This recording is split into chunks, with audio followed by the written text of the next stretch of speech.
আমি যখন রুহ কবজ করার জন্য আসলাম, আমি দেখলাম একটু পরে এই লোকটা রুহ কবজ করা হবে, কিন্তু এই লোকটা এই জায়গায় কি করছে? তার তো অন্য এক রাজ্যে থাকার কথা। আল্লাহু আকবার! থাকার কথা। এই লোকটা এখানে কি করে? যখন এই কথা বলল, মালাকুল মাউত বলল, হুজুর আপনি যেখানে তাকে পৌঁছে দিয়েছেন এই জায়গাটাই তার রূহ কবজ করা হবে, আমি সেখানে যাব এখন তার রূহ কবজ করার জন্য। এই জন্য আমাদের মৃত্যু কোন জায়গায় আছে একজন জানেন, তিনি আমাদেরকে। আল্লাহ বললেন তোমাদের কাজ করার সময় সাবধান, যেহেতু তুমি সবকিছু বোঝো না, সবকিছু জানো না, আমি আল্লাহ তাআলা সব জানি সব বুঝি। এই জন্য তোমাদের সব কাজের সাক্ষী হিসেবে আমি আল্লাহ তাআলা নিজে তোমাদের সাক্ষী, আর কোনো সাক্ষীর প্রয়োজন আছে? তারপরে আল্লাহ বললেন আরো কিছু সাক্ষী তোমাদের সামনে আমি আল্লাহ তাআলা রাখলাম, সেটার মধ্যে অন্যতম একটা সাক্ষী হচ্ছে জমিন। জমিন দিয়ে যখন আমরা যেটা করি না কেন সব কিছু জমিন দেখে। এমনকি আমার প্রিয় ভাইয়ারা, যখন নামাজের ওয়াক্ত আসে, 5 ওয়াক্ত মুয়াজ্জিন সাহেব আজান দেওয়ার পরেও আজান আমার কানে চলে যায়, তারপরেও নামাজে না গিয়ে যখন আমি অন্যদিকে চলে যাই, তখন আল্লাহ তাআলা রাগ করে। তখন আল্লাহর ফেরেশতারা রাগ করে, জমিন রাগ করে, বলে আল্লাহ এত বড় জালেমকে আপনি সৃষ্টি করেছেন, যেই জালেম ওর কত বড় সাহস, আপনার দিকে ডাকা হয়েছে সেই দিকে না গিয়ে অন্যদিকে যাচ্ছে। আপনি আল্লাহ তাআলা আমাকে একটু ক্ষমতা দেন, আমাকে একটু অনুমতি দেন, আমি মাটি ফাঁক হয়ে তারপরে তাকে ধ্বংস করে দেই। আল্লাহু আকবার! যখন মাটি এই আবদার আল্লাহর কাছে করে, আল্লাহ বলেন মাটি রে, তুই চাইলে হয়তো এটা পারবি, তোকে সেই সব ক্ষমতা আমি আল্লাহ তাআলা দিয়েছি, কিন্তু আমি চাই আমার বান্দা যেন একটু ফিরে আসে। সুবহানাল্লাহ! মাটি আমাদের সব কাজ সবকিছু দেখেন, মাটির ক্ষমতা, এটা কোরআনের ভিতরে রেকর্ড হয়েছে। কোরআনের ভিতরে কারণ সম্পর্কে বর্ণনা করা হয়েছে। এই পৃথিবীর সবচাইতে ধনাঢ্যবান ব্যক্তিদের মধ্যে অন্যতম ছিল কারণ, ঠিক কিনা? কারণের জীবনী সম্পর্কে আল্লাহ তাআলা নিজেই 20 নাম্বার পারার মধ্যে উল্লেখ করেছেন, ইন্না কারুন কানা মিন কওমি মূসা ফাবাগা আলাইহিম। যখন কারুনকে আল্লাহ তাআলা অগাধ ধন সম্পত্তি দিল, তখন কারুন আস্তে আস্তে করে অবাধ্য হওয়া শুরু হলো। কারণ অবাধ্য মানুষের সাথে অসৎ আচরণ করা শুরু করলো। অহংকারের কোনো শেষ নাই, দাম্ভিকতার শেষ নাই। ও তো মনে মনে চিন্তা করেছে কাউকে কেয়ার করার টাইম আছে নাকি, আমার তো সবই আছে এখন। কারণের চাবিগুলো বহন করার জন্য অসংখ্য মানুষের দরকার ছিল। বড় বড় উট থাকতো, অসংখ্য উটের উপরে কারণের ধন সম্পদের চাবিগুলো, এই চাবিগুলো বহন করার জন্য আলাদা উটের বাহিনী ছিল, মানুষের আলাদা বাহিনী ছিল। যখন কারণ উদ্ধত্ত আচরণ করা শুরু করলো, তখন মানুষেরা কারণকে সতর্ক করা শুরু করলো, কারণ দাম্ভিক হয়ে যেও না, লা তাফরাহ ইন্নাল্লাহা লা ইউহিব্বুল ফারিহিন। আউযু বিল্লাহি মিনাশ শাইতানির রাজীম। বিসমিল্লাহির রহমানির রহিম। ইন্নাল্লাহা ওয়া মালাইকাতাহু ইউসাল্লুনা আলান নবী ইয়া আইয়ুহাল্লাযীনা আমানু সাল্লু আলাইহি ওয়া সাল্লিমু তাসলিমা। আল্লাহুম্মা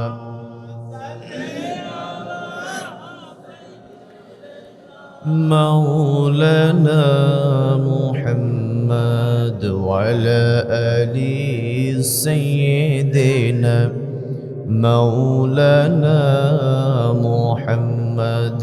তাহাজ্জুদের জায়নামাজে মরণ দিও প্রভু আমায়, একমাত দিনের কাজে কবুল করে নিও আমায়। আল্লাহুম্মা সাল্লি আলা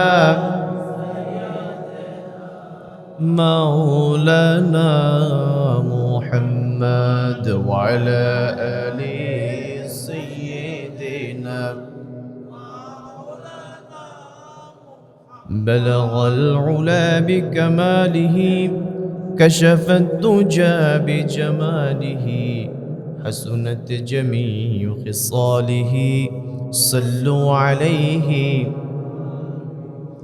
আমাদের প্রভু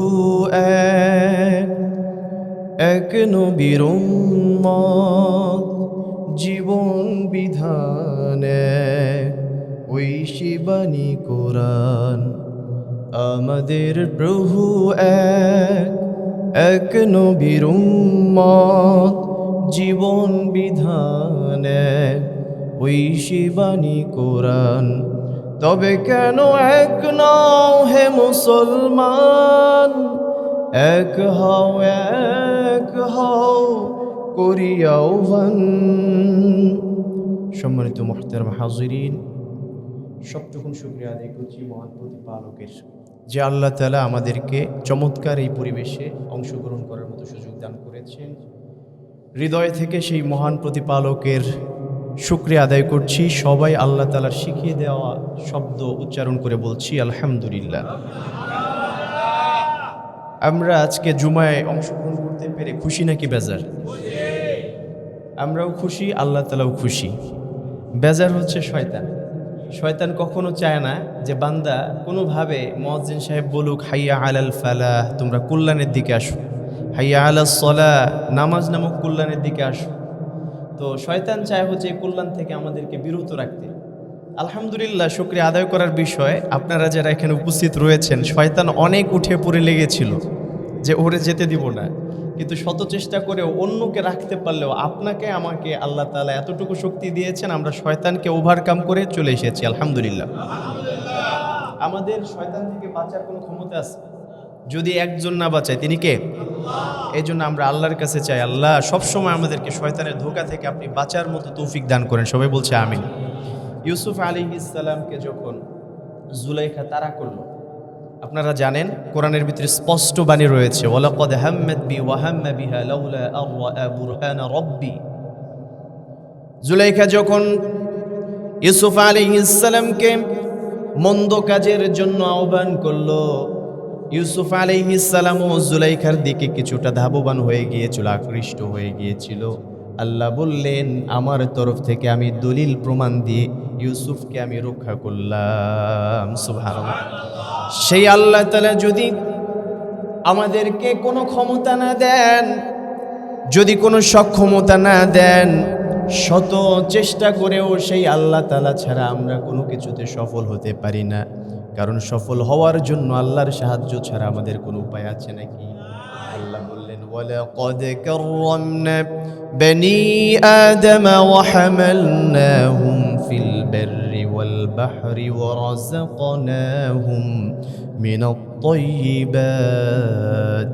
আল্লাহ বললেন, আমি বনি আদমকে সম্মান দান করেছি, সম্মানিত করেছি। ওয়ালাকাদ কাররামনা, আমি আদম সন্তানকে সম্মানিত করেছি।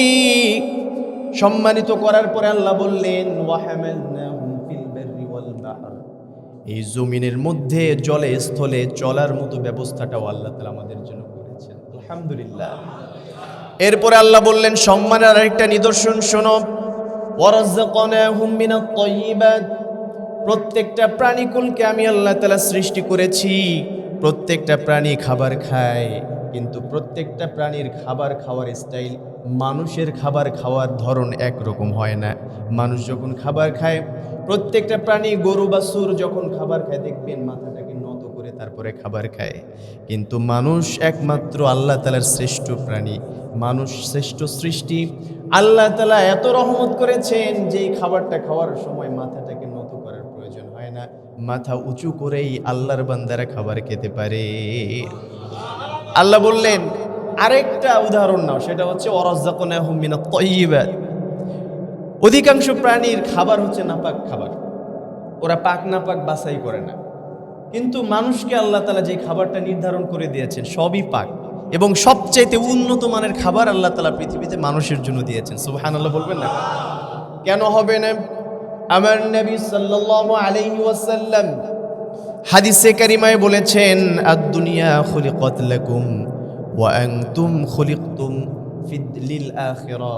এই দুনিয়ার যাবতীয় সব কিছু তোমাদের জন্য আল্লাহ সৃষ্টি করেছেন, একমাত্র আমাদের মানুষদেরকে আল্লাহ তাআলা সৃষ্টি করেছেন আখিরাতের জন্য। সুবহানাল্লাহ।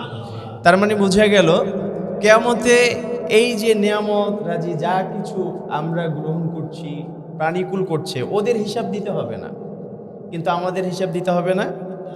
আমাদের এই কাজ আমরা চাইলেই কি আল্লাহর কাছে গিয়ে বলতে পারবো, আল্লাহ এই পাপ কাজটা করি নেই, বলতে পারবো? দুনিয়াতে যেটা করেছি সেটা আল্লাহর সামনে স্বীকার করি না করি, এটা অলরেডি রেকর্ড হয়ে গেছে, অস্বীকার করার কোনো উপায় নেই। আমরা যত আমল করি, ভালো কাজ করি, সব কিছুর সাক্ষী আছে। আল্লাহ তাআলা 5 ধরনের সাক্ষীর কথা উল্লেখ করেছেন, সুবহানাল্লাহ। কয় ধরনের কথা? তাফসীরের কিতাবের মধ্যে 5 ধরনের কথা পাওয়া যায়। সবচাইতে রাজসাক্ষী, আমাদের আমলের রাজসাক্ষী হলো আল্লাহ সুবহানাহু ওয়া তাআলা নিজেই। আল্লাহ বলেছেন, ওয়া হুয়া মাআকুম আইনামা কুনতুম, আমার গোলামেরা তোমরা যে যেখানে থাকো না কেন, আমি আল্লাহ তাআলা সব সময় তোমাদের সাথে আছি। সুবহানাল্লাহ, আমাদের সাথে আল্লাহ আছেন। আমরা ভালো করলেও আল্লাহ দেখতে পান, মন্দ করলেও আল্লাহ দেখতে পান। এমনটা নয় যে শীতের ঘন কুয়াশার কারণে প্রচন্ড কুয়াশা হয়ে গিয়েছে, এই জন্য আল্লাহ তাআলা আকাশ থেকে আমাদেরকে দেখতে পাচ্ছেন না। বিষয়টা কেমন? আল্লাহর কাছে সবকিছু সমান, আল্লাহকে কখনো ফাঁকি দেওয়া যায় না। একটা ছেলে বাবার সাথে যাচ্ছিল, ছোট বাচ্চা বাবার সাথে করে নিয়ে যাচ্ছিল, দেখলো পাশেই একটা বিশাল আঙুরের বাগান। এখন আঙুরের বাগান দেখে ওই বাবার ভেতরে লোভ জেগেছে যে কিছু আঙুর যদি এখান থেকে নেওয়া যায়, খাওয়া যায়, বাড়িতে নিয়ে যাওয়া যায়।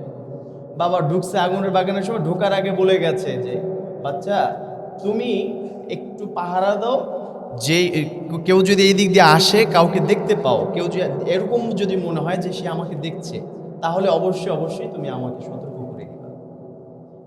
ছেলেটি পাহারা দিচ্ছিল, বাবা ভেতরে গিয়ে আঙুরের থোকায় হাত দিবে, তার পূর্বে ছেলে ডাক দিয়ে বলল, বাবা একজন আমাদেরকে দেখতেছেন, আপনাকেও দেখছেন।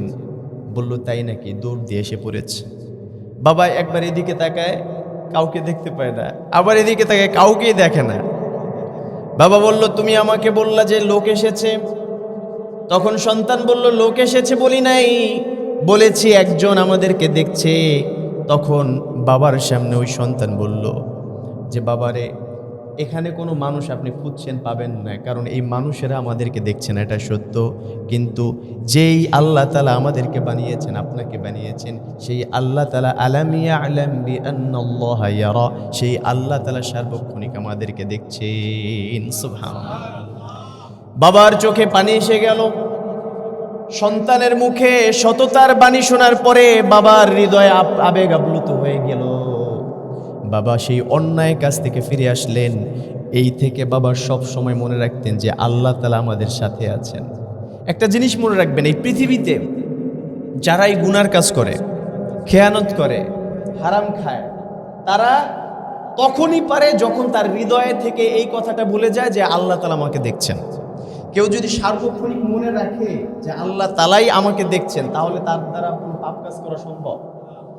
কারণ ওই ব্যক্তিতে সবসময় মনে রাখতেছে আল্লাহ দেখেন। আপনাদের পরিচিত একটা হাদিস রয়েছে, ওমর রাদিয়াল্লাহু তাআলা আনহু রাতের আঁধারে বের হয়েছিলেন। ভোর রাত হয়ে গিয়েছিল, এমত অবস্থায় ভেতর থেকে এক মা তার মেয়েকে বলছিল, মারে ছাগলে কি দুধ দিয়েছে নাকি? বলল, মা দুধ দিয়েছে, কিন্তু দুধ আগের থেকে একটু কম। বলল, সমস্যা কি? দুধ কম হয়েছে তো কি হয়েছে, কম দুধের সাথে পানি মিশ্রণ করে তাড়াতাড়ি বেশি বেশি করে ফেলো, দুধটাকে বৃদ্ধি করে দাও, আমরা বাজারে গিয়ে যেন বেশি দাম পাই। তখন ওই সন্তান বলল, মারে আপনি যে কাজটা করছেন, খলিফাতুল মুসলিমিন ওমর রাদিয়াল্লাহু তাআলা আনহু এটা তো নিষেধ করেছে। জামানের খলিফা, সে তো এটা নিষেধ করেছে, তার কথা ভায়োলেন্স করবেন? মা বলল, এই সময় তোমার খলিফা দেখতে আসবে না, ওমর তো এখন বাসার মধ্যে ঘুমোচ্ছে, আমাদেরকে কেউ দেখবে না, তুমি তোমার কাজ করো। তখন মেয়ে আরেকটা কথা দ্বিতীয়তে বলল, মা ওমর দেখবে না ঠিক আছে, কিন্তু ওমরকে যে আল্লাহ তাআলা বানিয়েছেন, ওমরের যেই মালিক রয়েছে, ওমরের যে রব রয়েছে, সেই রব তো দেখে। সুবহানাল্লাহ। ওমর রাদিয়াল্লাহু তাআলা আনহুর কথাটা এত পছন্দ হয়ে গিয়েছিল, পরের দিন তার দরবারে তাদের দুইজনকেই ডাকালো। মা এসেছে, মেয়ে এসেছে, দুইজনের পা থর থর করে কাঁপুনি ধরে গিয়েছে যে ওমর খলিফাতুল মুসলিমিন, অন্যায় করলে তার কাছে কোনো নিস্তার নাই। এই উদ্দেশ্য নিয়ে যখন তারা আসলো, তখন দেখলো যে বিষয়টা অন্যরকম হয়ে গেছে। মাকে ওমর রাদিয়াল্লাহু তাআলা আনহু নসিহত ঠিকই করেছেন, কিন্তু ওই মেয়ের প্রতি ওমর রাদিয়াল্লাহু তাআলা আনহুর নেক নজর এভাবে গিয়েছে যে তার নিজের কলিজার টুকরা সন্তান, তার ছেলের জন্য ওই মেয়েকে বউ হিসেবে নিয়ে আসলেন। সুবহানাল্লাহ। শুধু তাই নয়, এরপর থেকে ওমর রাদিয়াল্লাহু তাআলা আনহু বললেন, মা তোমাকে আমার পুত্রবধূ করে এনেছি, তোমার কাছে একটা দাবি রয়েছে, তুমি রাখবে নাকি? বলল, কি দাবি বলেন? বলল, প্রতিদিন যখন আমি আমার কাজের জন্য বের হয়ে পড়ব, তুমি সবার আগে আমার সামনে এই কথাটা উচ্চারণ করবা, আলাম ইয়ালাম বিআন্নাল্লাহা ইয়ারা, আমার মালিক আমাকে সব সময় দেখছেন। সুবহানাল্লাহ। তুমি এই কথাটা মনে করিয়ে দিবা, এই উপকারটা আমারে করবা। এরপর থেকে যতদিন ওমর রাদিয়াল্লাহু তাআলা আনহু রাষ্ট্র পরিচালনার জন্য যেতেন, প্রত্যেকটা কাজে যাওয়ার পূর্বে ঘর থেকে যখন বের হতেন, তখন ওই মেয়েটা তার নিজের পুত্রবধূ আল্লাহ তাআলার এই বাণীর মাধ্যমে তাকে সতর্ক করে দিতেন, আলাম ইয়ালাম বিআন্নাল্লাহা ইয়ারা, তার মানে ওমর তোমার রব তোমাকে দেখছেন। সুবহানাল্লাহ। এই কথাটা যদি আমরা মনে রাখি, আমাদের পাপ কি কমে যাবে না? কমে যাবে। আল্লাহর হাবিব সাল্লাল্লাহু আলাইহি ওয়াসাল্লাম এই জন্যই বলেছেন যে ইবাদত যখন করবা, আন তা'বুদাল্লাহ কাআন্নাকা তারাহু ফাইন লাম তাকুন তারাহু ফাইন্নাহু ইয়ারাক। আল্লাহর ইবাদত করার সময় এমন ভাবে করবা, তোমার হৃদয়ের অবস্থাটা থাকবে এই যে তুমি স্বয়ং আল্লাহ তাআলাকে দেখতে পাও। সুবহানাল্লাহ বলেন। আর যদি তুমি আল্লাহকে দেখতে না পাও, যদি হৃদয়ের মধ্যে এই কথাটা গেঁথে না নিতে পারো, তাহলে তোমার আরেকটা কাজ করতে হবে। তোমার হৃদয়ের মধ্যে এই কথাটা গাঁথতে অবশ্যই হবে যে তুমি না দেখো তো কি হয়েছে, তোমার আল্লাহ তাআলা তোমাকে সার্বক্ষণিক দেখেন। সুবহানাল্লাহ। তাহলে আমরা যখন নামাজে দাঁড়াবো, তখন আমাদেরকে কে দেখেন? নামাজ ছেড়ে দিলে মনে হয় আল্লাহ তাআলা দেখেন না। দেখেন। যখন রাস্তা দিয়ে হাঁটি, তখন কে দেখেন? খাবার খাওয়ার সময় কে দেখে? সর্ব অবস্থায় আল্লাহ তাআলা দেখেন। এই জন্য আমার প্রিয় মুসল্লি ভাইয়ের, আপনাদের প্রতি আজকের আমার প্রথম দাওয়াত থাকবে, যে কোনো কাজ করার শুরুতেই হৃদয় থেকে এই কথাটা সব সময় মনে রাখবেন, আমাকে এই পৃথিবীর কেউ দেখেন, একজন দেখে, তিনি কে? আল্লাহর কথা মনে রাখা যাবে ইনশাআল্লাহ। এই যে আমরা যদি আল্লাহকে না ভুলে যাই, আল্লাহকে আমাদেরকে ভুলবেন? কখনো না। ফাজকুরুনি আযকুরকুম। বান্দারে, তুমি যদি আমার গোলামির মাধ্যমে আমাকে মনে রাখো, আমি আল্লাহ তাআলা তোমার উপরে যত নেয়ামত দরকার হয় সব নেয়ামত দেওয়ার মাধ্যমে, অনুগ্রহ করার মাধ্যমে তোমাকে মনে রাখবো। সুবহানাল্লাহ। এই জন্য আল্লাহ তাআলা তাকে মনে রাখার শিক্ষা আমাদেরকে দিয়েছেন। শুধু তাই নয়, যখন আবু জেহেল আল্লাহর হাবিব সাল্লাল্লাহু আলাইহি ওয়াসাল্লামের উপরে জুলুম করত, একবার আবু জেহেল এসে সামনে দাঁড়ালো আল্লাহর রাসূল নামাজরত অবস্থায়। নামাজ শেষে নবীদের দিকে তাকিয়ে বলল, মুহাম্মদ সাল্লাল্লাহু আলাইহি ওয়াসাল্লাম, তোমাকে না বলেছি তুমি কখনো নামাজ আদায় করবা না? এই কাবা চত্বরে কখনো নামাজে দাঁড়াতে পারবা না। আমি আবু জেহেল বলে দিয়েছি, এটার উপরে কোনো কথা নাই। তোমার শক্তি যদি এর পরেও হয়, তুমি যদি শক্তি প্রদর্শন করতে চাও, তাহলে আমি আবু জেহেল বললাম, আমার দল বল সবাইকে নিয়ে তোমার উপর আক্রমণ করব। নাউজুবিল্লাহ। সাথে সাথে আল্লাহর রাসূল সাল্লাল্লাহু আলাইহি ওয়াসাল্লাম ঘাবড়ে গেলেন। আমার রাসূল ওই ঝাড়ির পরিবর্তে আরেকটা জোরে ঝাড়ি দিয়ে বলল, আবু জেহেল, এতদিন পর্যন্ত আমাকে তুমি যত ঝাড়ি দিয়েছো, কষ্ট দিয়েছো, আমি কখনো প্রতিবাদ করি নাই, কিন্তু আজকে যার ব্যাপারে তুমি নিষেধ করছো, সেই হচ্ছে আমার রব্বে কারীম, আমার রব্বুল আলামিনের জন্য আমি সাজদা করি, সেই আল্লাহর ফয়সালা ছাড়া আমি কখনো সাজদা থেকে বিরত হব না। সুবহানাল্লাহ। আল্লাহ তাআলা এতটা খুশি হয়ে গেলেন, আল্লাহ বললেন, নবী হে, আলাম ইয়ালাম বিআন্নাল্লাহা ইয়ারা। এই সূরার তাফসীরের মধ্যে, এই আয়াতের তাফসীরের মধ্যে এসেছে, আল্লাহ তাআলা আবু জেহেলের বিরুদ্ধে রাসূলুল্লাহ সাল্লাল্লাহু আলাইহি ওয়াসাল্লামকে উৎসাহিত করে বললেন, নবী, আবু জেহেলের কথায় আপনি সাজদা দেওয়া বাদ দিবেন না। ওয়াসজুদু ওয়াক্তারিব, আপনি সাজদা করে আমি আল্লাহ তাআলার কাছে আসেন, আপনাকে যেন কেউ আমার থেকে বিরত রাখতে না পারে। আবু জেহেল যা কিছু করছে, আমি সেটার ব্যাপারে পদক্ষেপ নিচ্ছি। আল্লাহু আকবার। এই জন্য আল্লাহ বলেছেন, সব কাজে যখন বান্দা আমার উপরে ভরসা করে, যখন আমার উপরে সবকিছুকে ন্যস্ত করে দেয়, সেই বান্দার নিরাপত্তা জনিত কোনো চিন্তা করতে হয় না। আলা ইন্না আউলিয়া আল্লাহি লা খাউফুন আলাইহিম ওয়ালা হুম ইয়াহজানুন। যারা আল্লাহর কাজ করে তাদেরকে আল্লাহ বন্ধু বানায় নেন। আল্লাহ বলল, যাদেরকে আমি আল্লাহ তাআলা বন্ধু বানায় নেই একবার, সেই বান্দার জন্য যা কিছু দরকার, লা খাউফুন আলাইহিম ওয়ালা হুম ইয়াহজানুন, ওই বান্দা দুনিয়ায় থাকুক আখিরাতে থাকুক কখনো তাকে কোনো চিন্তাও করতে হবে না, কোনো ভীত সন্ত্রস্ত অবস্থায় পড়তে হবে না। সর্বা অবস্থায় আমার গায়বী খাজানা থেকে আমি আল্লাহ তাআলা থেকে নুসরাত দান করে সাহায্য করব। এই জন্য আল্লাহ বলেছেন ওয়াইনদাহু মাফাতিহুল গায়বি লা ইয়ালামুহা ইল্লাহু। সাবধান, কখনো তোমার চিন্তাযুক্ত হওয়ার কোনো কারণ নেই। গয়বের সব চাবিকাঠি একমাত্র একজনের হাতে। আসতে বলবেন না, জোরে বলেন তিনি কে? আল্লাহ বলেছেন লা ইয়ালামুহা ইল্লাহু। গায়বের কোনো বিষয় আমি আল্লাহ তাআলা ছাড়া কারো কাছে এর চাবিকাঠি নাই। শুধু তাই নয়, এই জমিনের নিচে কে আছে, জমিনের উপরে কে আছে, একজন জানেন, তিনি আমার কে। সেই আল্লাহ বলেছেন 5টা জিনিস আমি আল্লাহ তাআলা কাউকে জ্ঞান দেয় নাই। 5 জিনিসের জ্ঞান একমাত্র আল্লাহর হাতে।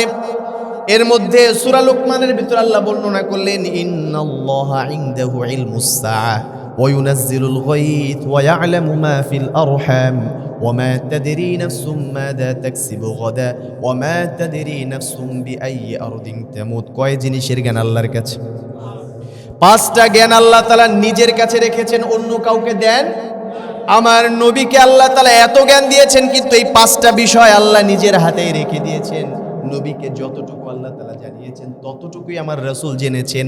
এর বাহিরে এই 5টা জ্ঞান আল্লাহ তাআলা কাউকে দেন। ইন্নাল্লাহা ইনদাহু ইলমুস সাআহ, প্রথমটা হচ্ছে কবে কিয়ামত হবে, এটা একমাত্র জানেন কে? যতই আমরা বলি 2026 সালে কিয়ামত হবে, এটা কি হবে? এটা কোরআন বিরোধী কথা। আল্লাহ তাআলা বলেছেন জ্ঞান কাউকে দেই নাই। আর আমার মতো মৌলবী যদি বলে যে অত সালে কিয়ামত হবে, তার মানে বুঝতে হবে আল্লাহর কথায় ভুল নাই, কিন্তু মৌলবীর কথা ভুলে আছে না নাই? সুতরাং এই কথায় বিশ্বাস করা যাবে। এরপরে আল্লাহ বললেন ইন্নাল্লাহা ইনদাহু ইলমুস সাআহ ওয়া ইউনাজ্জিলুল গায়স। আমি আল্লাহ তাআলা একমাত্র জানি কোন অঞ্চলে কখন কতটুকু বৃষ্টিপাত হবে, আমি আল্লাহ ছাড়া কেউ বলতে পারে? আবহাওয়া বার্তা যারা দেয় তারা ধারণা করে বলে যে এটা হতে পারে, ওটা হতে পারে, কিন্তু ওরাও শিওরলি বলতে পারবে না হবে কি হবে না। অনেক সময় আবহাওয়া বার্তা তো আমাদেরকে এটাও বলে আজ রাতে অমুক অমুক এলাকায় 10 নম্বর সিগন্যাল। সমুদ্র উপকূলীয় অঞ্চলে যারা রয়েছেন আপনাদেরকে একটু সাবধানে সময় কাটাতে হবে, অমুক জায়গায় গিয়ে আশ্রয় নিতে হবে, কারণ রাতের বেলা অনেক উঁচু দিয়ে পানি প্রবাহিত হবে, আপনারা ক্ষতিগ্রস্ত হবেন। সব কিছু বলার পরে মানুষগুলো ঠিকই আশ্রয়স্থলে আশ্রয় নেয়, কিন্তু দেখা যায় রাত গড়িয়ে সকাল আসে, সকাল গড়িয়ে দুপুর হয়ে যায়। যেই সময়টা নির্ধারণ করে দেওয়া হয়েছিল সেই ঝড় অন্য জায়গা দিয়ে চলে গিয়েছে, কিন্তু ওই উপকূলের ধারে কাছে ঘেঁষে নেই। আল্লাহু আকবার। এই জন্য আল্লাহ বলেছেন বান্দারে কি করে মানুষের কথায় বিশ্বাস করবা, কি করে মানুষের কথা মানুষ কিভাবে বলতে পারে? মানুষ তো সত্যটা এটা বলতে পারে না নিশ্চিত হয়ে, কারণ ওয়া ইয়ালামু ওয়া ইউনাজ্জিলুল গায়থ। আমি আল্লাহই একমাত্র জানি বৃষ্টি কোথায় হবে। আমাদের দেশে বৃষ্টি হওয়ার আগে মেঘ করে, কিন্তু আরবের এমন অঞ্চল আছে যেখানে বৃষ্টি কখন হয় মেঘ করে না, ডাইরেক্ট বৃষ্টি হয়, হঠাৎ করে বৃষ্টি হয়, হঠাৎ বৃষ্টি থেমে যায়। রোদ, প্রচন্ড রোদ, উত্তপ্ত রোদের মধ্যেও বৃষ্টি দেন একজন, তিনি কে? সেই আল্লাহ বললেন একমাত্র আমার কথাটা বিশ্বাস করো, মানুষের কথা বিশ্বাস করলে ঈমান থাকবে না। তাহলে 2টা জ্ঞান পাইলাম, যেটা কিয়ামতের জ্ঞান এবং বৃষ্টির জ্ঞান আল্লাহর কাছে আছে। তৃতীয়টা ওয়া ইয়ালামু মা ফিল আরহাম। আমার মায়ের পেট থেকে আল্লাহ তাআলা আমাকে দুনিয়াতে ভূমিষ্ঠ করেছেন, আপনার মায়ের পেট থেকে আপনি এসেছেন। চিন্তা করে দেখেন তো, মায়ের গর্ভের মধ্যে সর্বপ্রথম ওই ভ্রূণটা গিয়েছিল, এই ভ্রূণটা ছেলে বা মেয়ে, এই কথাটা পৃথিবীতে এত বড় বড় আবিষ্কার রয়েছে, কেউ কি বলতে পেরেছে নাকি? বরং তারা একটা সময় পর্যন্ত সময় নেয়। অনেকেতে বলে 2 মাসের আগে বলাই যাবে না এই সন্তানের কি অবস্থায় রয়েছে। 6 মাস পার হওয়ার পরে তারপরে তারা একটা রেজাল্ট দেয়, ছেলে হবে নাকি মেয়ে হবে। কিন্তু একটা নির্ধারিত সময়ের আগে কেউ জানে না, একমাত্র একজন জানেন। জোরে জোরে বলবেন তিনি কে? আল্লাহ বললেন এই জ্ঞানটাও আমি আল্লাহ তাআলা রেখে দিয়েছি। ওয়া ইয়ালামু মা ফিল আরহাম। এরপরে আল্লাহ বললেন ওয়া মা তাদরি নাফসুম মাযা তাকসিবু গাদা।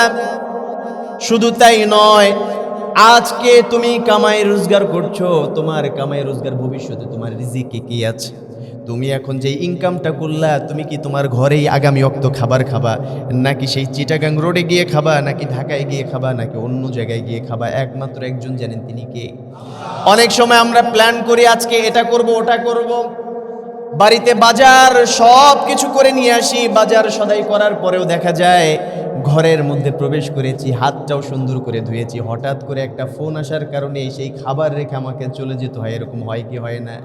কারণ আমার আল্লাহ তাআলা তো রিজিকটা আমার এখানে রাখেন নাই, রিজিকটা যেখানে রেখেছেন সেখানে আমাকে যেতে হবে।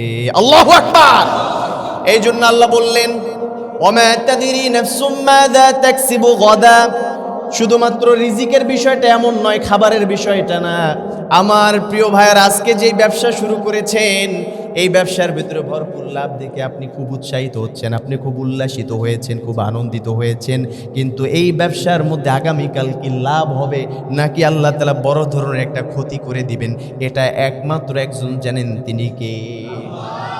আমরা কেউ চাইলে বলতে পারি আজকে ভালো চলতেছে, অহংকার করে বললাম আজকে সবকিছু আমার ঠিক আছে, কি কোনো কিছুর অভাব নাই, আল্লাহকে মানতে চাইলাম না, কিন্তু দেখা গেছে কিছু সময়ের ব্যবধানে সেই ব্যবসার ভিতরে ধস নামতে পারে না? এই জন্য আল্লাহ বলেছেন, তোমাদের সব কাজের সাক্ষী আমি আল্লাহ তাআলা, এবং আল্লাহ তাআলার পরে হচ্ছে আল্লাহ তাআলা ছাড়া অন্য কোনো সাক্ষীর প্রয়োজন যদিও হয় না, তারপরেও আল্লাহ তাআলা বলেছেন আরো সাক্ষী তোমাদের জন্য রেখে দিয়েছি। আমি আল্লাহ ছাড়াও কালকে কিয়ামতের ময়দানে যে বলবা আমি তোমাদের উপরে জুলুম করেছি, এটা যেন বলতে না পারো, আরো সাক্ষী তোমাদের জন্য আমি রেখে দিয়েছি। সুবহানাল্লাহ। দ্বিতীয় সাক্ষীটা হচ্ছে মাটি। আমাদেরকে সৃষ্টি করেছেন আল্লাহ তাআলা কি থেকে?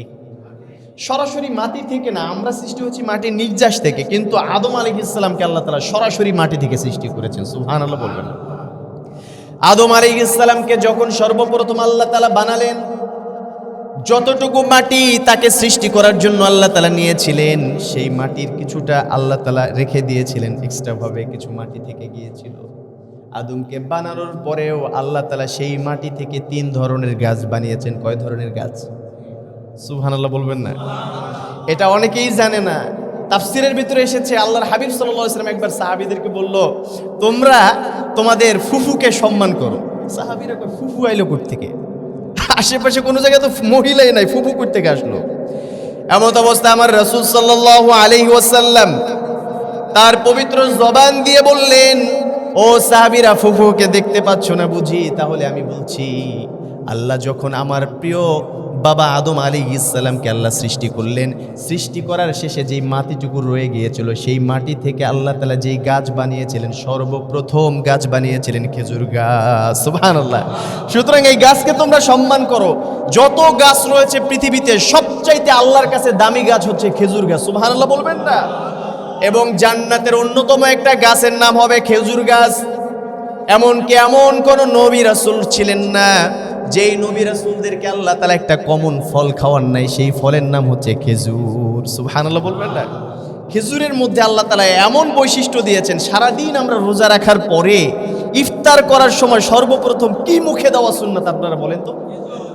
এই যে কয়েকদিন পর আপনারা রোজা পালন করবেন, সারাদিন ক্লান্ত শ্রান্ত থাকার পরে রোজা পালন করলেন, সারাদিন আপনি অসুস্থ অবস্থায় পড়ে গিয়েছেন, ক্লান্ত হয়ে গিয়েছেন, কিন্তু আপনি যদি একটা খেজুর নিয়ে মুখে নিয়ে একটু চিবুন, 15 মিনিটের ভিতরে ডক্টররা বলেন তার সমস্ত দুর্বলতাগুলো চলে গিয়ে সে সবল হয়ে যাবে।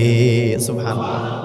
খেজুরের ভিতরে কি গুণ আল্লাহ তাআলা দিয়েছেন! এই খেজুর গাছ আল্লাহ তাআলা আদম আলাইহিস সালামকে বানানোর পরে মাটির কিছু অংশ দিয়ে খেজুর গাছ তৈরি করেছেন। সুবহানাল্লাহ। এরপরে শুধু তাই নয়, এই মাটি থেকে আমাদের জন্য আল্লাহ তাআলা আরো অনেক কিছু সৃষ্টি করেছেন। আমাদের জীবন যাপন করার জন্য অন্যতম একটা বিষয় দরকার, সেটা হচ্ছে খাবারের দরকার আছে না নেই? এই খাবার ছাড়া কোনো মানুষ বাঁচে? এই খাবারটা তো স্বয়ং আল্লাহ তাআলা আকাশ থেকে আমাদের উপরে নাজিল করেন না, এই খাবারটা আল্লাহ তাআলা আকাশ থেকে জমিনের ভিতরে দেন, জমিনের মাধ্যমে এই খাবারটা আমাদের জন্য তৈরি করেন। দেখেন না, যখন জমিনের মধ্যে আমরা কিছু লাগিয়ে আসি, একটা বীজ লাগানোর পরে আমি তো আব্দুল করিম, আব্দুর রহিম, আমরা তো কেউই বলতে পারি নাই যে এই জমিনে এই বীজটা থেকে কতটুকু হতে পারে। এমন অনেক জায়গায় দেখা গিয়েছে বনের মধ্যে কেউ ঢুকতে পারে না, কখনো কেউ যায় নাই, কিন্তু সেই সুদূর বনের মধ্যেও একটা কুমড়া গাছ হয়ে সেই বড় বড় কুমড়া ধরে রয়েছে, কোনো মানুষ নাই সেখানে লাগানোর মতো বা সেটা গ্রহণ করার মতো। তার মানে হচ্ছে জমিনের মাধ্যমে আল্লাহ যদি চান যেখানে ইচ্ছা যতটুকু খাবার বিলি করার, এটা করেন একজন, তিনি কে? সেই আল্লাহ তাআলা বলেছেন, ওমা তাকসিবু মাযা গাদা ওমা তাদরি নাফসুম বিআইয়ি আরদিন তামুত। গোলাম রে, 5 নম্বরে আমার যেই জ্ঞানটা আমার কাছে রয়েছে সেটা হচ্ছে তোমরা কোথায় মৃত্যুবরণ করবা সেটা একমাত্র আমি আল্লাহ তাআলা জানি। আজকে আমি সুস্থ অবস্থায় আমার ঘরের আঙ্গিনা রয়েছে, আপনি আমি সবাই মিলে আজকে এই যে আমার কতগুলো প্রিয় মুখ আপনারা সামনে রয়েছেন, আলহামদুলিল্লাহ। এই যে সবাইকে দেখে আনন্দের সাথে আমরা জুমা আদায় করতেছি, ভালো লাগতেছে না? এত সহাস্য বদনে এত আনন্দের পরে দেখা গেল হঠাৎ করে বের হওয়ার পরে একজন মানুষ অনাকাঙ্ক্ষিতভাবে অ্যাক্সিডেন্ট করতে পারে কি পারে না? তার মানে হচ্ছে আমাদের মৃত্যু কোথায় আসবে আর কোথায় আছে সেটা একমাত্র আল্লাহ তাআলাই জানেন। আমরা কেউ বলতে পারি না, জানলে তো ওই জায়গায় যেতামই না। যদি কেউ জানতো ওখানে গেলে তার মৃত্যু হবে, সে যেত? সুলাইমান আলাইহিস সালাম সম্পর্কে একটা ইসরায়েলি বর্ণনা পাওয়া যায় যে সুলাইমানের কাছে একবার এক লোক এসেছে, যাওয়া ওই লোক হঠাৎ করে এমন একটা ভয়ঙ্কর চেহারা দেখেছে, দেখার পরে তো ভয় পেয়ে গেছে। ওই লোক সুলাইমানের কাছে বলল, সুলাইমান, আমি তো যতটুকু জানি এই পৃথিবীর বাদশাহ বর্তমানে আল্লাহ তাআলা তোমাকেই বানিয়েছেন, কিন্তু আমাকে বলো একটা ভয়ঙ্কর চেহারা দেখলাম, এই চেহারাটা তাহলে কার? আমার তো গলাটা শুকিয়ে কাঠ হয়ে গিয়েছে। সুলাইমান খোঁজ খবর নিয়ে জানতে পারলো সেখানে আর কেউ ছিল না, মালাকুল মাউত সেখানে সে ছিল। আজরাইল আলাইহিস সালাম দেখা দিয়েছে। সুলাইমান আজরাইলের কাছে জানতে চাইলো, ভাই আজরাইল, এই অসহায় ব্যক্তির সামনে তুমি তোমার বিভৎস চেহারা দেখিয়েছো, ভয়ঙ্কর চেহারা দেখিয়েছো, লোকটা তো ভয় পেয়ে গিয়েছে, সে তো এখন এখানে থাকতে চায় না। এই জন্য আমি তো এই লোকটাকে আমার তক্তির সাহায্যে অন্য এক রাষ্ট্রে পাঠিয়ে দিয়েছি। তখন মালাকুল মাউত বলল, এবার ঠিক আছে হুজুর, আমি যখন রূহ কবজ করার জন্য আসলাম আমি দেখলাম একটু পরে এই লোকটার রূহ কবজ করা হবে, কিন্তু এই লোকটা এই জায়গায় কি করছে? তার তো অন্য এক রাজ্যে থাকার কথা। আল্লাহু আকবার! কার কথা? এই লোকটা এখানে কি করে? যখন এই কথা বলল, মালাকুল মাউত বলল, হুজুর আপনি যেখানে তাকে পৌঁছে দিয়েছেন এই জায়গাটাই তার রূহ কবজ করা হবে, আমি সেখানে যাব এখন তার রূহ কবজ করার জন্য। এই জন্য আমাদের মৃত্যু কোন জায়গায় আছে একজন জানেন, তিনি আমাদেরকে। আল্লাহ বললেন, তোমাদের কাজ করার সময় সাবধান, যেহেতু তুমি সবকিছু বোঝো না, সবকিছু জানো না, আমি আল্লাহ তাআলা সব জানি সব বুঝি। এই জন্য তোমাদের সব কাজের সাক্ষী হিসেবে আমি আল্লাহ তাআলা নিজে তোমাদের সাক্ষী, আর কোনো সাক্ষীর প্রয়োজন আছে? তারপরে আল্লাহ বললেন, আরো কিছু সাক্ষী তোমাদের সামনে আমি আল্লাহ তাআলা রাখলাম, সেটার মধ্যে অন্যতম একটা সাক্ষী হচ্ছে জমিন। জমিন দিয়ে যখন আমরা যেটা করি না কেন সব কিছু জমিন দেখে। এমনকি আমার প্রিয় ভাইয়েরা, যখন নামাজের ওয়াক্ত আসে, 5 ওয়াক্ত মুয়াজ্জিন সাহেব আজান দেওয়ার পরেও আজান আমার কানে চলে যায়, তারপরেও নামাজে না গিয়ে যখন আমি অন্যদিকে চলে যাই, তখন আল্লাহ তাআলা রাগ করেন। তখন আল্লাহর ফেরেশতারা রাগ করে, জমিন রাগ করে, বলে আল্লাহ এত বড় জালেমকে আপনি সৃষ্টি করেছেন, যেই জালেম ওর কত বড় সাহস আপনার দিকে ডাকা হয়েছে সেই দিকে না গিয়ে অন্যদিকে যাচ্ছে। আপনি আল্লাহ তাআলা আমাকে একটু ক্ষমতা দেন, আমাকে একটু অনুমতি দেন, আমি মাটি ফাঁক হয়ে তারপরে তাকে ধ্বংস করে দেই। আল্লাহু আকবার! যখন মাটি এই আবদার আল্লাহর কাছে করে, আল্লাহ বলেন, মাটি রে, তুই চাইলে হয়তো এটা পারবি, তোকে সেই সব ক্ষমতা আমি আল্লাহ তাআলা দিয়েছি, কিন্তু আমি চাই আমার বান্দা যেন একটু ফিরে আসে। সুবহানাল্লাহ! মাটি আমাদের সব কাজ সবকিছু দেখেন, মাটির ক্ষমতা, এটা কোরআনের ভিতরে রেকর্ড হয়েছে। কোরআনের ভিতরে কারুন সম্পর্কে বর্ণনা করা হয়েছে, এই পৃথিবীর সবচাইতে ধনাঢ্যবান ব্যক্তিদের মধ্যে অন্যতম ছিল কারুন, ঠিক কিনা? কারুনের জীবনী সম্পর্কে আল্লাহ তাআলা নিজেই 20 নম্বর পারার মধ্যে উল্লেখ করেছেন, ইন্না কারুন কানা মিন কওমি মূসা ফাবাগা আলাইহিম। যখন কারুনকে আল্লাহ তাআলা অগাধ ধন সম্পত্তি দিল, তখন কারুন আস্তে আস্তে করে অবাধ্য হওয়া শুরু হলো। কারুন অবাধ্য মানুষের সাথে অসৎ আচরণ করা শুরু করলো। অহংকারের কোনো শেষ নাই, দাম্ভিকতার শেষ নাই। ও তো মনে মনে চিন্তা করেছে কাউকে কেয়ার করার টাইম আছে নাকি, আমার তো সবই আছে এখন। কারুনের চাবিগুলো বহন করার জন্য অসংখ্য মানুষের দরকার ছিল। বড় বড় উট থাকতো, অসংখ্য উটের উপরে কারুনের ধন সম্পদের চাবিগুলো, এই চাবিগুলো বহন করার জন্য আলাদা উটের বাহিনী ছিল, মানুষের আলাদা বাহিনী ছিল। যখন কারুন উদ্ধত্ত আচরণ করা শুরু করলো, তখন মানুষেরা কারুনকে সতর্ক করা শুরু করলো, কারণ দাম্ভিক হয়ে যেও না, লা তাফরাহ ইন্নাল্লাহা লা ইউহিব্বুল ফারিহিন, অহংকার করো না, অহংকারকারীকে আল্লাহ তাআলা পছন্দ করে না। কারুনকে এই কথা বলে যখন মানুষেরা বোঝালো, মুসা আলাইহিস সালামও বোঝাতে গেল, কিন্তু কারণ মুসার উপরে উল্টা রাগ করলো, এই জন্য যে মুসা আল্লাহর কাছ থেকে তার সহকারী হিসেবে চেয়ে নিয়েছিল। নবীর সহকারী আরেকজন নবী ছিল হারুন আলাইহিস সালাম, এটা আপনারা জানেন তো। তার নিজের ভাই হারুন আলাইহিস সালামকে তিনি নবুয়ত চেয়ে নিলেন আল্লাহর কাছ থেকে। আল্লাহ তাআলা হারুনকে নবুয়ত দিলেন, কিন্তু কারণ মনে মনে চিন্তা করলো, আহারে আমি তো মুসার চাচাতো ভাই, আর হারুন তো মুসার আপন ভাই, আমাকে এই জন্য হয়তো বা দেয় নাই, তার নিজের ভাইকে নবুয়ত দিয়েছে। কিন্তু নবুয়ত কোনো মানুষ দিতে পারে নাকি? নবুয়ত তো একমাত্র আল্লাহর কাছ থেকে আসে। যখন কারণ এই অভিযোগ দাঁড় করিয়ে মনে মনে প্ল্যান করলো যে মুসা তোমাকে শাস্তি পেতে হবে, যেহেতু আমাকে ক্ষমতা দাও নাই, নবুয়তের দায়িত্ব যেহেতু আমার কাছে আনো নাই, তোমার খবর আছে। এবার কানুন বিভিন্ন রকমের পরিকল্পনা শুরু করলো, ষড়যন্ত্র শুরু করলো। ষড়যন্ত্রের একটা অংশ হিসেবে মানুষদেরকে একসাথে করলো, ডাকলো, বলল তোমাদের সামনে একটা কিছু বলার রয়েছে, সেটি হলো যে মুসা এতদিন পর্যন্ত ভালো ছিল, কিন্তু এখন তো আমাদেরকে যাকাত দেওয়ার কথা বলে। এতদিন ভালো ছিল, এখন তো সম্পদ নিয়ে টান দেয়। সুতরাং মুসার সম্পর্কে তোমাদের মন্তব্য কি? সবাই এক বাক্যে বলল, কারণ তুমি যেটা বলবা তোমার সাথে আমরা আছি। কথা বুঝতে পেরেছেন? আছে না কিছু পাঁচাটার দল, যে নেতা যেটা বলে সেটাই ঠিক, অন্য মানুষ কি বললো না বললো, সৎ বললো না অসৎ বললো সেটা না, তার নেতা বলছে এটাই ঠিক, অন্য কিছু ঠিক নেই। যখন এই অবস্থায় পড়ে গেল, কারণ বলল তাহলে শোনো, একজন নর্তকীকে ভাড়া করব, নষ্টা একজন মহিলা, সেই মহিলাকে আমরা ভাড়া করব, তাকে আমি বিশাল একটা অ্যামাউন্ট দিব, তাকে বলবো সে যেন মুসার উপরে বিভিন্ন রকমের অপবাদ দিয়ে কথা বলে, সাক্ষ্য দেয় যে মুসা তার সাথে জেনার কাজ করেছে, খারাপ কাজ করেছে। মুসা আলাইহিস সালামকে ষড়যন্ত্রের অংশ হিসেবে ডাকা হলো। মুসা আলাইহিস সালাম তো কিছুই জানেন না যে কি হচ্ছে না হচ্ছে, এগুলো কিছুই এতক্ষণ তার কানে নাই।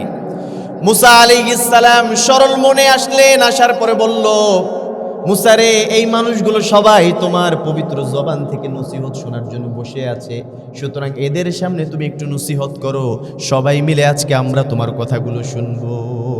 মুসা আলাইহিস সালাম সবার সামনে প্রথম নসিহত করলেন যে আস-সারিকু ওয়াস-সারিকাতু ফাকতাউ আইদিয়াহুমা, আমরা আমাদের প্রথম একটা কাজ করব, সমাজ সংস্কার করতে হলে, রাষ্ট্র সংস্কার করতে হলে আমরা এখন থেকে একটা পদক্ষেপ নিব, সেটা হচ্ছে যে চুরি করবে, চুরি করলে তার হাত কেটে দিব।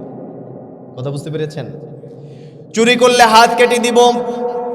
এই কথা বলার পরে দ্বিতীয় যেই নসিহত মুসা আলাইহিস সালাম শুরু করলেন, সেটা হচ্ছে আয-যানি ওয়াজ-যানিয়াতু ফাজলিদু কুল্লা ওয়াহিদিন মিনহুমা মিআতা জালদা, যদি আমাদের মধ্য থেকে কেউ জিনা করে, এত বড় পাপ কাজ করার পরে সেই জিনাকারীকে আমরা শাস্তি দিব। যদি জিনাকারী বিবাহিত হয় তাহলে রজম করে পাথর নিক্ষেপ করে দুনিয়া থেকে তাকে বিদায় করে দেওয়া হবে, আর যদি সে অবিবাহিত হয়ে থাকে তাহলে তাকে বেত্রাঘাত করে এলাকা থেকে দূর করে দেওয়া হবে। তখন এই অবস্থাতে কারণ মনে মনে চিন্তা করলো, এই তো সুযোগ পেয়ে গিয়েছি, দাঁড়ালো। কারণ বলল, আমার তো একটা অবজেকশন আছে মুসা, ওই যে আগে ষড়যন্ত্র করা। বলল, কি অবজেকশন বলো? কারণ বলল, মুসা রে, এইমাত্র জেনার শাস্তির কথা বললা, সেই জেনার শাস্তিটা কি একমাত্র সাধারণ মানুষের জন্য নাকি তুমি নবীর জন্য? তুমি সেটা আগে বলো।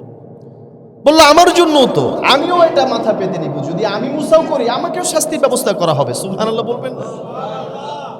যখন এমন অবস্থায় কারণ এবার বলল, মুসা রে, তাহলে তুমি তো জিনা করেছো, আমাদের কাছে যথেষ্ট সাক্ষ্য প্রমাণ রয়েছে, তাহলে এই জিনার শাস্তি আগে তুমি আরোপ করো, এই তুমি নিজে আগে এই শাস্তিটা গ্রহণ করো, তারপরে আমাদের সামনে নসিহত করবা।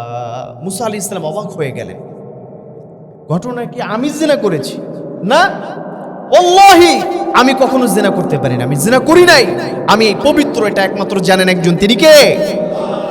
মুসা আলাইহিস সালাম নিজের পবিত্রতা দাবি করলেন। ওইদিকে কারুন বাহিনী ষড়যন্ত্র করে তার উপরে অপবাদ একটার পর একটা দিচ্ছে। প্রমাণস্বরূপ ওই মহিলাকে সামনে নিয়ে এসেছে ঘুষ দিয়ে। সেই মহিলা যখন মুসার দিকে তাকিয়ে জবানবন্দি দিবে, এমত অবস্থায় আল্লাহর কুদরতি সাহায্য এসে গেল। ওই মহিলা মিথ্যা কথা বলা তো দূরের কথা, তার মুখ থেকে যে সত্য কথাটা ছিল সেটাই বের হয়ে গেল। সুবহানাল্লাহ। এবার সবাই মাথা নত করে রইল। যেই ভালো মানুষেরা রয়েছিল সেখানে ছিল, তারা বলল, কারণ রে, মুসার উপরে এত কুৎসিত এক ষড়যন্ত্র তুমি করতে পারলা, এত বড় খারাপ রুচির মানুষ তুমি হতে পারলা, তোমার সম্পর্কে এত মন্দ ধারণা তো আমাদের ছিল না। তখন কারুনের মাথাটা নত হয়ে গেল। মুসা আলাইহিস সালাম আল্লাহর কাছে চোখের পানি ছেড়ে দোয়া করলেন, বললেন, আল্লাহ, যেই ভাই হয়ে আমাকে এত বড় অপবাদ দিয়ে আমার উপরে ষড়যন্ত্র করেছিল, আপনার নবীকে কষ্ট দিয়েছে, ইন্নাল্লাযীনা ইউযুনাল্লাহা ওয়া রাসূলা, যে আপনার রাসূলকে কষ্ট দিয়েছে, মূলত সে আপনি আল্লাহ তাআলাকে কষ্ট দিয়েছে। আপনি আল্লাহকে যে কষ্ট দিল, এই ব্যক্তিকে আপনি গজব নাজিল করে ধ্বংস করে দেন। মুসা যখন এই দোয়া করলো, আল্লাহ বলল, মুসা, এই বিচারটা আমি করতে চাই না, আমি এই বিচারটা তোমার উপরে ন্যস্ত করলাম। তুমি জমিনকে যেই আদেশ করবা সেই আদেশ জমিন পালন করবে। আল্লাহু আকবার। এবার জমিনকে মুসা বলল, ও জমিন, খুদিহি, তুমি এই মুহূর্তে কারুনকে ধরো, কারুনকে পাকড়াও করো। জমিন ফাঁক হয়ে গেল। আমার প্রিয় মুসল্লি ভাইয়েরা, আমি বলতে চেয়েছিলাম জমিন কিভাবে আমাদের কাজের সাক্ষ্য থাকে চিন্তা করে দেখেন। জমিন ফাঁক হয়ে গেল, জমিনের মধ্যে কারুন কিছুটা দেবে গেল। একে একে করে প্রথমে হাঁটু পর্যন্ত, তারপরে মাজা পর্যন্ত, বুক পর্যন্ত আস্তে আস্তে করে দাবা শুরু হয়ে গেল। আল্লাহর রাসূল সাল্লাল্লাহু আলাইহি ওয়াসাল্লাম যখন এই আয়াত আমাদেরকে শোনান, তখন একটা হাদিস মোবারক নবীজির মুখ থেকে বের হয়েছিল। সেটা হচ্ছে, নবীজি বলেছিলেন, কিয়ামত পর্যন্ত কারুনের দৈর্ঘ্য যতটুকু, কারণ যতটুকু উচ্চতা, যতটুকু লম্বা, ততটুকু পর্যন্ত প্রতিদিন মাটির নিচে যেতে থাকবে। কিয়ামতের দিন আল্লাহ তাআলা সেখান থেকে তাকে কষ্টের সাথে উঠিয়ে আনবেন। সুবহানাল্লাহ। তার মানে হচ্ছে, মাটি আমাদের প্রত্যেকের কার্যকলাপগুলো দেখে। আমার প্রিয় মুসল্লি ভাইয়ারা, এই যে কষ্ট করে আপনারা এতগুলো মানুষ আপনারা বাড়ি থেকে আস্তে আস্তে করে মসজিদের পথে এসেছেন, এটা কি মাটি দেখে না? এরপরে আবার আপনারা এখান থেকে চলে যাবেন, কিন্তু ওই মানুষগুলো যারা কপাল পোড়া, তাদের সামনে জুমার দিন আসার পরে ওয়াক্তিয়া নামাজ তো পড়ে না। এমন মানুষ অনেক আছে যারা জুমার নামাজও পড়ে না। কথা বলেন না কেন? এরকম আমাদের এই সমাজের মধ্যে আছে। আমি যখন খবর নিলাম, আমার কাছে একাধিক মুসল্লি কয়েকজন নাম নিয়ে বলল, হুজুর, আমাদের সমাজের মধ্যে এই কয়েকজন মানুষ রয়েছে যারা ওয়াক্তিয়া নামাজ তো দূরের কথা, তারা জুমার নামাজ কাকে বলে সেটাও পর্যন্ত ফিরে দেখে না। তাহলে জমিন কি তাদেরকে দেখে না? আমি আমার মাইকের সাহায্যে আমার মা বোনদেরকে বলছি, মা বোনেরা, আমি ভালো করে আপনাদের সম্পর্কে ভালো ধারণা রাখি, এই জন্য আমি মনে করি হয়তো বা আমাদের জুমার খুতবাটা শুধুমাত্র পুরুষ ভাইয়েরা নেন এরকম না। আমার মা বোনেরা, আপনারাও মনোযোগ সহকারে হয়তো বা এই কথাগুলো শোনেন। আপনাদের প্রতি আহ্বান, যেই জমিন আপনার স্বামীকে দেখছে, আমাকে দেখছে, আমার মুসল্লিদেরকে দেখছে, যেই মানুষটা মসজিদে আসলো সেই মানুষটাকেই দেখলো, এবং যেই মানুষটা মসজিদে আসে না, আপনার ঘরের ভিতরে এখন পর্যন্ত বসে আছে, আপনি যদি আল্লাহর গোলাম হয়ে থাকেন, আপনি যদি আল্লাহর প্রিয় বান্দি হয়ে থাকেন, আপনার করণীয় হবে আপনার স্বামীকে, আপনার সন্তানকে ঘাট ধাক্কা দিয়ে এখন বের করে দেওয়া। কথা বলেন না কেন? সুতরাং আমার মা বোনেরা, এই জমিন আপনার স্বামীর কাজ, আপনার সন্তানের কাজ যেমন করে রেকর্ড করছে, ঠিক অনুরকম ভাবে আপনার আচরণ বিধিও দেখতেছে। হয়তোবা আল্লাহ তাআলার হুকুমে যখন হয়ে যাবে, ইদা জুলজিলাতিল আরদু জিলজালাহা ওয়া আখরাজাতিল আরদু আসকালাহা ওয়া ক্বালাল ইনসানু মা লাহা ইয়াওমাইদিন তুহাদ্দিসু আখবারাহা বিআন্না রাব্বাকা আওহা লাহা। আল্লাহর কাছে কিয়ামতের দিন যখন ভূমিকম্প শুরু হয়ে যাবে, মাটি তার ভেতরে থাকা সব কিছুকে উদ্গীরণ করে দেবে, বের করে দিবে। মানুষেরা বলবে, ওয়াকালাল ইনসানু মা লাহা, আল্লাহ, এই জমিনের কি হলো? জমিন এমন আচরণ করছে কেন? জমিন বলবেন, ইয়াউমা ইদিন তুহাদ্দিসু আখবারাহা, আমি জমিন আজকে আল্লাহর কথা মতো আমার উপরে যত সাক্ষ্য ছিল, সব সাক্ষ্যগুলো যে আমার সব খবরগুলোকে আল্লাহর কাছে জানিয়ে দিব। সুবহানাল্লাহ। এতদিন পর্যন্ত আল্লাহ তাআলা তোমাদেরকে সুযোগ দিয়েছিল, তোমরা সুযোগ গ্রহণ করো নাই।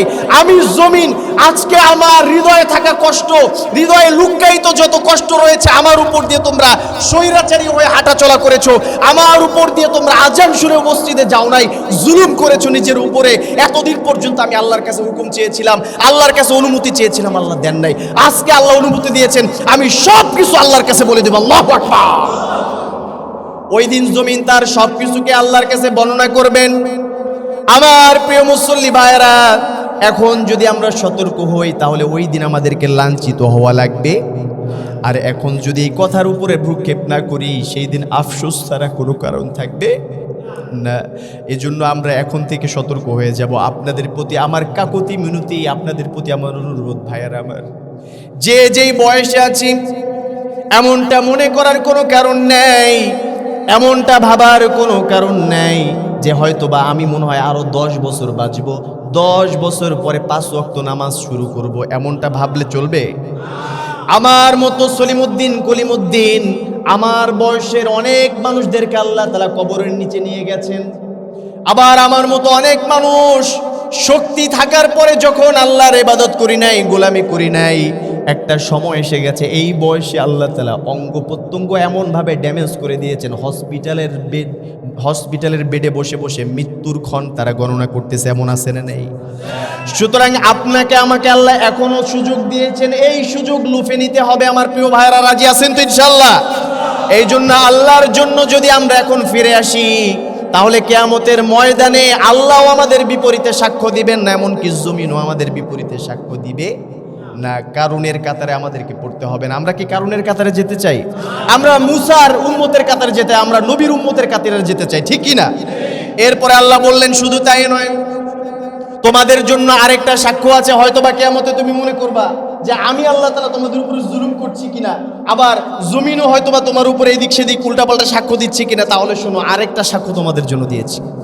একটা সাক্ষী অস্বীকার করতে পারো, দ্বিতীয়টা করতে পারো, তৃতীয়টা তো পারবা না। আল্লাহ বললেন তৃতীয় আরেকটা সাক্ষ্য হচ্ছে আল ইয়াউমা নাখতিমু আলা আফওয়াহিহিম ওয়া তুকাল্লিমুনা আইদিহিম ওয়া তাশহাদু আরজুলুহুম বিমা কানু ইয়াকসিবুন। কিয়ামতের দিন কিছু কিছু মানুষদেরকে, মুনাফিকদেরকে আল্লাহ তাআলা সামনে নেবেন।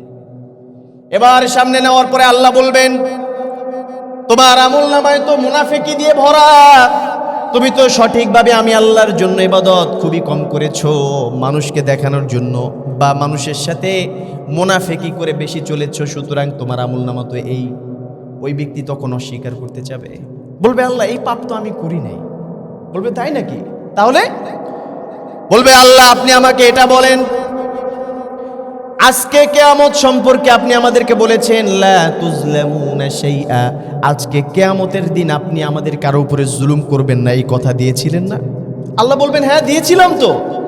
বলবে আল্লাহ তাহলে আমার এই আবদার আপনি রাখেন, আমার বিপরীতে আজকে যদি কিয়ামতের দিন সাক্ষ্য দেওয়ার জন্য অন্য কেউ এসে যায়, তাহলে তার সাক্ষ্য গ্রহণ করবেন না। যদি আমার শরীর থেকে আমার দেহের অঙ্গ প্রত্যঙ্গ সাক্ষ্য দেয়, তখন একমাত্র আমি মানব। আল্লাহ বললেন আল ইয়াউমা নাখতিমু আলা আফওয়াহিহিম, ঠিক আছে তোমার মুখটাকে বন্ধ করে দিলাম, ওয়া তুকাল্লিমুনা আইদিহিম ওয়া তাশহাদু আরজুলুহুম বিমা কানু ইয়াকসিবুন। আল্লাহু আকবার। আল্লাহ বললেন সেই দিন তোমার এই কথাটা রাখবো, মুনাফিকদেরকে আমি আল্লাহ তাআলা বলবো ওয়া তুকাল্লিমুনা আইদিহিম, তোমার জবান দিয়ে কিছু বলতে হবে না। তুমি যেমন দুনিয়াতে থাকতে জবান দিয়ে কথা বলতা, আজকে কিয়ামতের দিন তোমার হাত, তোমার পা, সব অঙ্গ প্রত্যঙ্গগুলো আমার সাথে কথা বলবে। তুমি হাত দিয়ে কি করেছো, তুমি পা দিয়ে কোন পথে ধাবমান হয়েছো, পা বাড়িয়েছো, সব কিছু আজকে আমি রব্বে কারিমের দরবারে তোমার অঙ্গ প্রত্যঙ্গই বলবে। সুবহানাল্লাহ।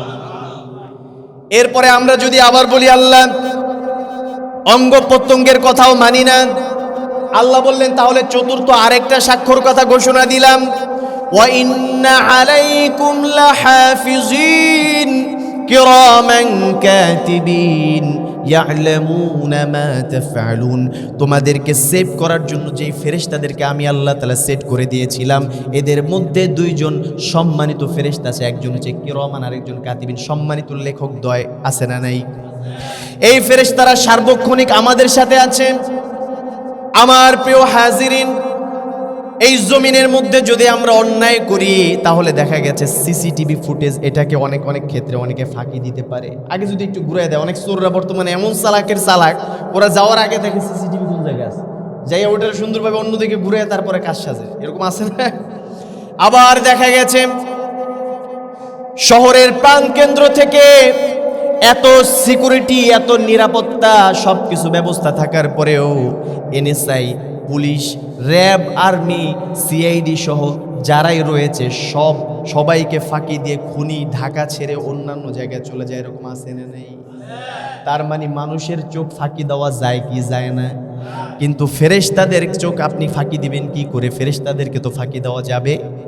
ফেরেশতারা তো আমার শত্রুও না, আমার বন্ধুও না। ফেরেশতাদেরকে আল্লাহ বলেছেন লা ইয়াসুনাল্লাহা মা আমারহুম ওয়া ইয়াফআলুনা মা ইউমারুন। আমি ওদেরকে যেই অর্ডার করেছি, যাকে যেই অর্ডার করেছি সে ওইটাই পালন করতে থাকবে, কারো কথা শুনবে। ফেরেশতারা যদি শুনতো তাহলে হয়তো বা এরকম হতে পারত যে মৃত্যু এখন হবে, মালাকুল মাউত ধরছে নিয়ে যাবে, আবার ছেড়ে দিতেও, কিন্তু সেই কথা তারা শোনে না। আমার প্রিয় ভাইরা, যেটা বলতে চেয়েছিলাম, যেহেতু ফেরেশতাদেরকে ফাঁকি দেওয়া যায় না, আল্লাহ মনে করিয়ে দিলে বললেন ওয়াজাআত সাকরাতুল মাউত ওয়াজাআত কুল্লু নাফসিন মাআহা। যখন কিয়ামত সংগঠিত হয়ে যাবে, ভয়াবহ সেই হাসরের ময়দানে একজন ব্যক্তির সাথে দুইজন করে ফেরেশতা আমার সামনে আসবে। কয়জন ফেরেশতা?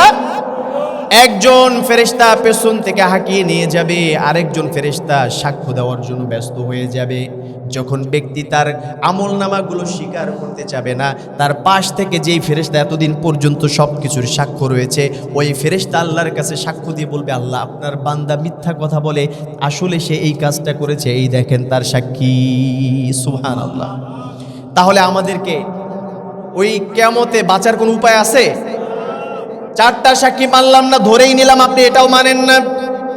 এবার আল্লাহ বললেন তাহলে চূড়ান্ত একটা সাক্ষী নাও, কোনো সাক্ষী লাগবে না, কিছুই লাগবে না, শুধু তোমাকে আমার সামনে দাঁড় করাবো আর বলবো ইকরা কিতাবাকা কাফা বিনাফসিকাল ইয়াউমা আলাইকা হাসিবা।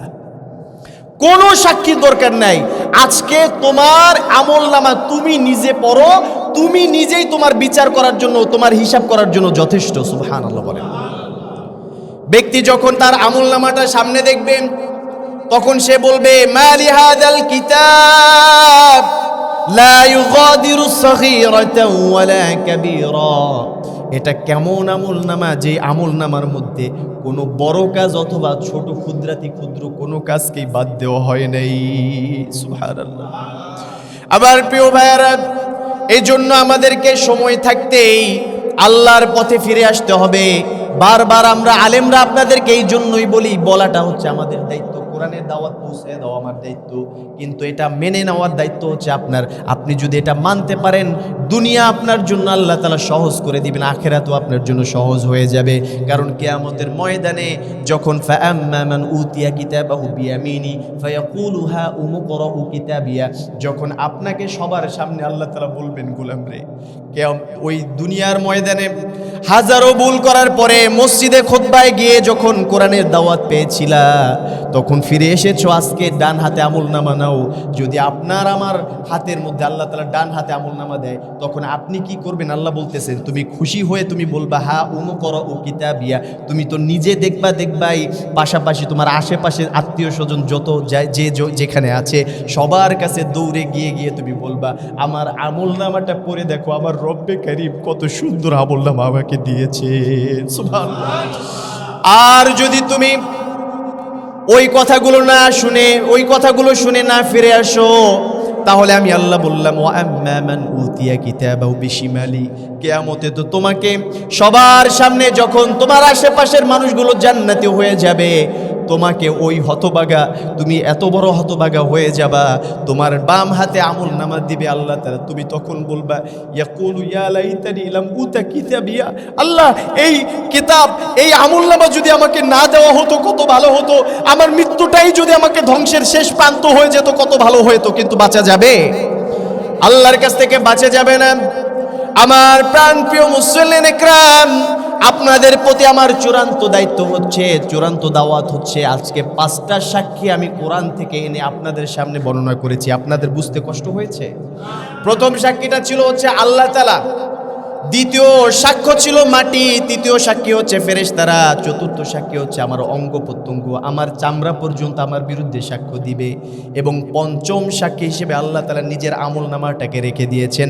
বাঁচার কোনো উপায় থাকবে না। আল্লাহ যেন এখন থেকে আমাদেরকে সতর্ক হওয়ার তৌফিক দান করে। সবাই বলছে আমিন। ইনশাআল্লাহ আপনারা নামাজ কালাম আদায় করবেন তো ইনশাআল্লাহ, আল্লাহর পথে চলবেন তো ইনশাআল্লাহ।